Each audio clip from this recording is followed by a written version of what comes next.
2008-жылы Кытайдын Пекин шаарында өткөн Олимпиада оюндарынын алдында коомдук жайларда түкүрүүгө каршы мыйзам кабыл алынган. Ушундай эле мыйзам Сингапурда дагы бар. Көчөлөрдө түкүргөндөр болсо 500 Сингапур долларын төлөшү керек. Ал эми Казакстанда бул айып пулдун көлөмү 10 000 теңгени түзөт.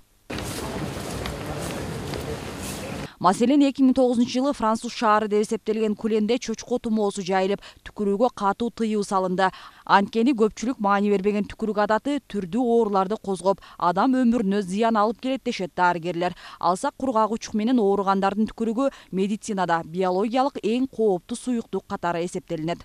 Ал жерге түшөт, башка жерге түшөт. Аны тебелеп ал адамдар буту менен ар түрдүү жерлерге алып барышы мүмкүн.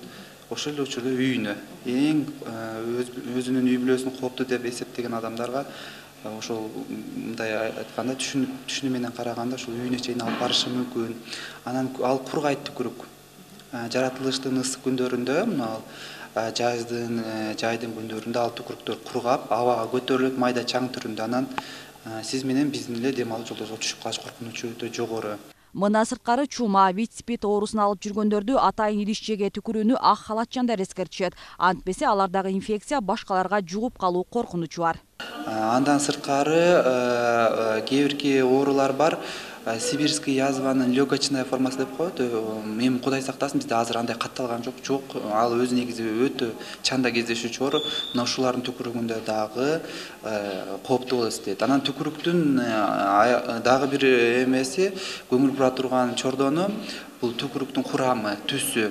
Айрыкча кан аралаш түкүрүктөр, көк ириң аралаш түкүрүктөр өтө кооптуу болуп эсептелет. Эң негизгиси бардык жарандар этиканы сактай билип, коомдук жайларда өзүн өзү алып жүрүү маданиятын калыптандыруу керектиги айтылып келет. Алсак дин өкүлдөрүнүн билдиришинче, адамдар өз короосунда түкүрүүгө динде эркиндик берилген, бирок эл көп жерлерде көчөдө бул адатты кылуу жат көрүнүш. Себеби көчөгө чыкканда өзүнүн жүрүм-турум тартиби бар. Укуктар өзгөрүлүп турат, милдеттер өзгөрүп турат. Ошондой эле үйүнүн короосунун ичинде мындай айдоолорунда түкүрө бергенмен, бирок көчөгө чыгып таза жакшынакай жерлерге түкүрүү бул жакшы эмес. Эң адепсиздик, мындайча айтканда ошондой эле кандай дейт, ислам маданиятына жатпаган, адамдын өзүнүн кандай деңгээлде экени көрүнүп турат деген нерсе. Белгилей кетсек, адамдар арасында тамеки жана насвай чеккендер эң көп түкүрөөрү аныкталган. Ал эми түкүрүүгө тыюу салган мыйзам өнүккөн өлкөлөрдүн баарында иштеп келет. Кыргызстанда ушул жылдын башында күчүнө кирип, бирок коомчулуктун сынына кабылды. Нуржамал Баргыбаева, Мунар Арзыбек уулу, Ынтымак.